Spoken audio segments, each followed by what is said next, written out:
Hi, this is Denise Matthew, and welcome to episode 62 of the Mandala of Life, 365 Days to Self-Discovery.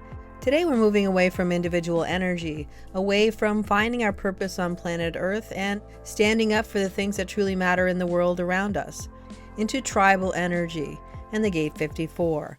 All tribal energy has specific purposes for exactly what it's supposed to do to help the tribe survive. From procreation to caring and educating for our young, to finding material wealth to satisfy the needs of the tribe. Here we have the energy of big business that encourages the tribe to expand, to build greater buildings and greater businesses so that it can not only be good, it can be amazing.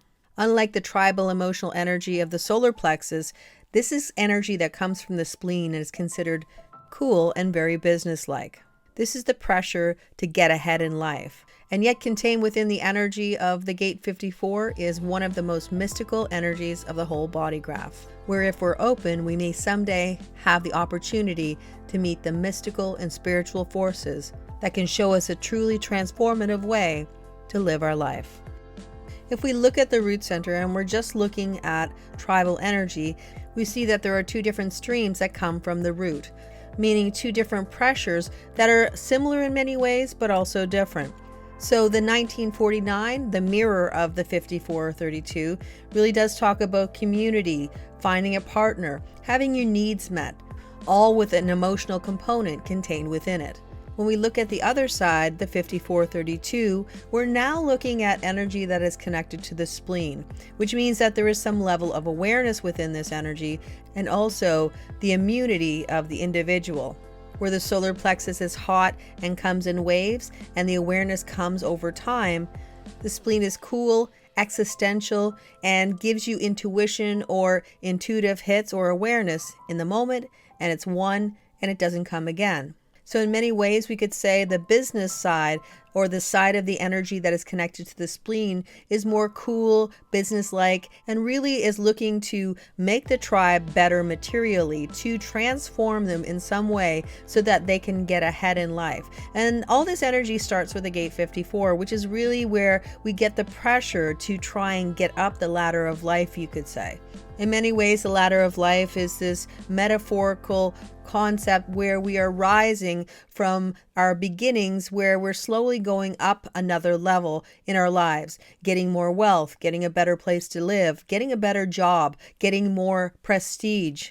And all of these concepts are very important to this type of energy, especially the recognition for talent, because this is where the raw talent for the tribe comes. And it is only by the infusion of new and innovative talent that the continuity or the always getting better mantra begins. Because without the proper talent and the push and pressure to get a little bit better, get one more rung up on the ladder of life, the energy of the tribe will fizzle. This energy is always about being the best. But there's always one caveat, and that is, in order for you to climb the ladder of life, there's one very important ingredient that has to come first. And that is to be recognized or acknowledged for the talent that you can bring to the table.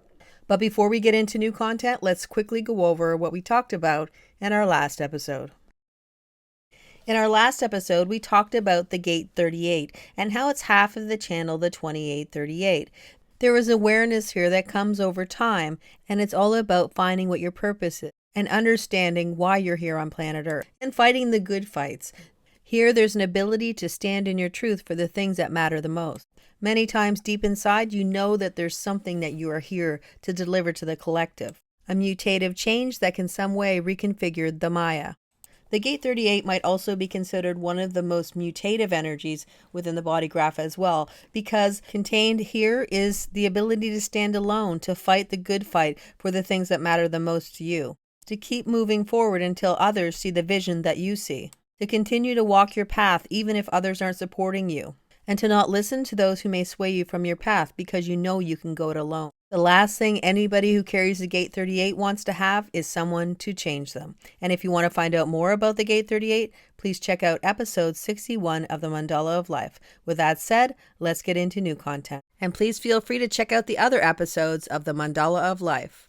One of the most fascinating parts of the Gate 54 is this concept that there is so much ambition within this energy to get ahead materially, to transform the material world so that it is some way better. And it's usually done in a very individual way where it's about you getting ahead in life. And yet the tribe will usually benefit from the changes and transformations that this energy can bring to the collective.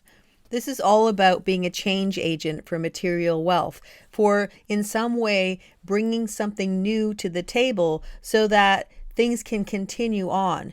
Ultimately, tribal energy is all about continuity, getting a little bit better all the time. And this is really where the energy of the Gate 54 can shine, because it's the talent that says that the old way might be good, but we need to make it a little bit better so that we can keep going ahead in the future. When we look at the whole channel, the 3254, we can see that awareness is contained within this energy.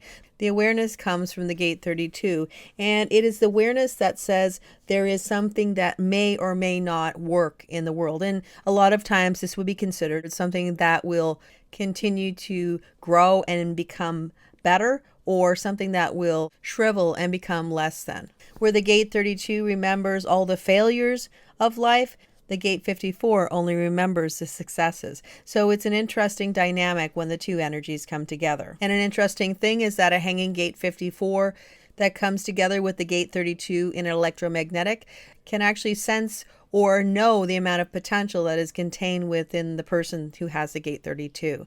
All energies need an electromagnetic or come together better when they're in a quantum or they're connected with their harmonic. Especially here though, because this is where you get the ambition that is coming in and saying, I want to grow, I want to show the world my talent. And you have the Gate 32, which is saying, okay, we're going to show your talent. I'm going to use your talent in the best way possible and manage your talent. But it always begins with recognition. And that's the key point with this energy. Recognition is the difference between never getting ahead in life or rising from a place of humble roots to eventually become somebody with some level of prestige and prominence. And something to keep in mind when you have the full channel, the 3254, having an exercise routine is quite important because of the connection with the spleen. There's this need to move the energy so that you can stay healthy. So when you do have an exercise routine or something that you express yourself physically, it can be very helpful to maintain your health because the spleen is the center for immunity. The other thing about this energy is that when you have the full channel, there's a potential to have an intuitive knowing about what business opportunities are correct for you and where to place your talent.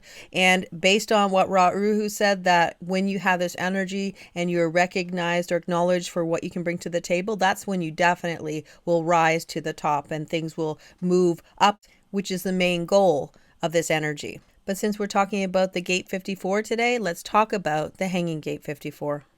From the outside looking in, we look at the Gate 54 and we see it as a lot of ambition, this need to rise to the top, to get ahead in life, to have material abundance, to have material wealth, because the whole stream of the energy begins with the Gate 54, the pressure to actually go up the ladder. Then it goes to the Gate 32, where the Gate 32 is managing the talent that the Gate 54 can bring. It goes into the Gate 44, and eventually right up to the Gate 26, where we have this sort of tribal energy to try and get abundance for the tribe. So you're taking this talent and all the transformational energy and you're bringing it to the Gate 44, where we have this ability to change a concept or take something and bring it to the tribe and make it new. And of course, the Gate 26 is the face of the tribe or the sales energy that brings the material abundance. So they all work as a whole stream, and it all begins with the Gate 54. So that means that there is a lot of importance in life to always have some level of new talent or talent that is available to make things happen. And that's where this energy comes into play.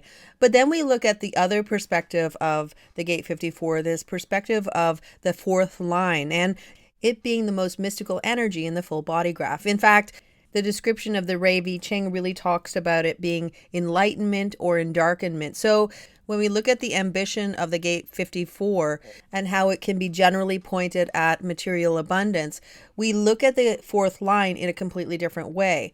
And this is about this idea of wanting to have the ambition to meet the spiritual forces of life or something greater than you. And the interesting thing about the fourth line is this concept that when somebody has a fourth line, a lot of times you will bring a sense of enlightenment or a shift in something to other people, as opposed to you benefiting in some way through enlightenment.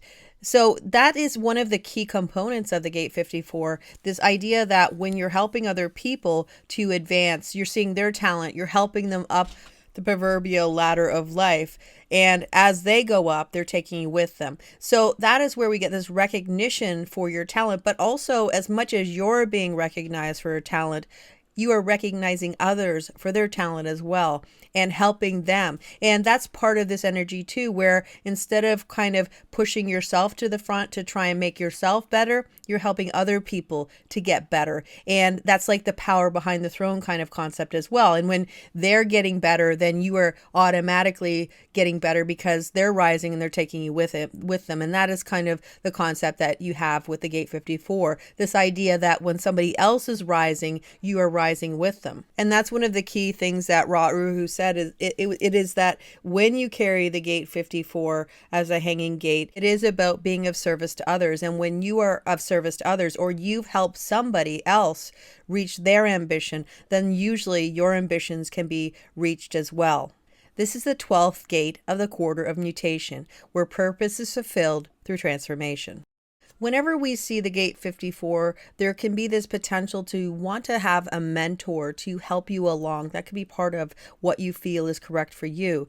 And when we look at the 54 line 4, that mystical line, this is looking for a spiritual mentor who can show you something beyond the mundane, enlighten you in some way, or help you to find a path of enlightenment or some level of transcendence within the Maya. This is completely devoid of the material abundance and really connecting with the magical synchronicities of life, the ones that we usually will see happen, but we don't actually take it as something important. And many times we will, in fact, hide the mystical events of our lives from other people because we don't want people to think that there's something wrong with us.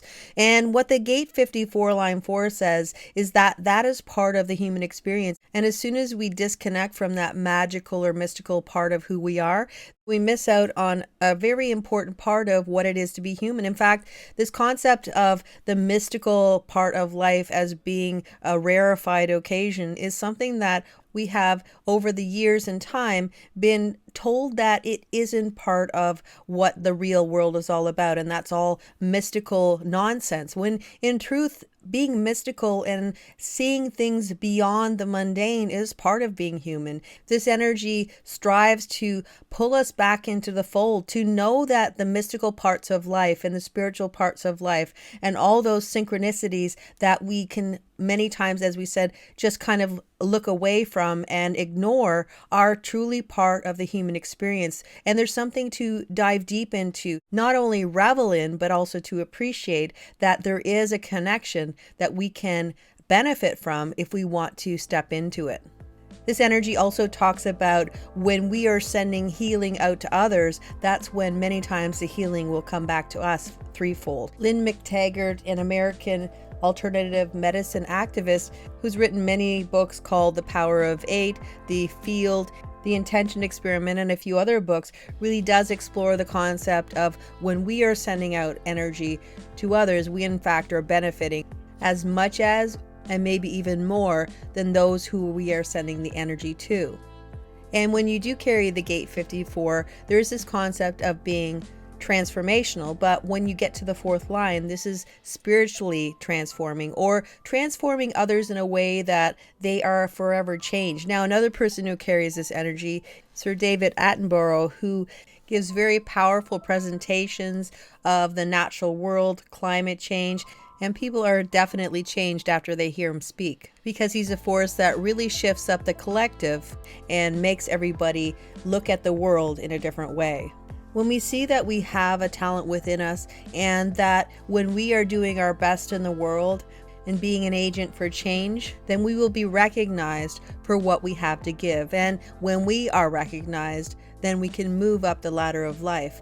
And as Ra Uru said, you must live your awareness in life moment by moment, breath by breath. And when we do, we have an opportunity to experience the mystical parts of life, to transcend for a moment or two the mundane parts of being, to see the divine in the world all around us. And the mandala of life turns again, and we move into the energy of inner truth. This is the gate of mystery, half of the channel of awareness, where we search to discover the mysteries of life. Well, that's all for now, and I'll be back soon with episode 63, The Gate 61, The Pressure to Know the Unknowable. Until then, take care, and I'll see you again soon.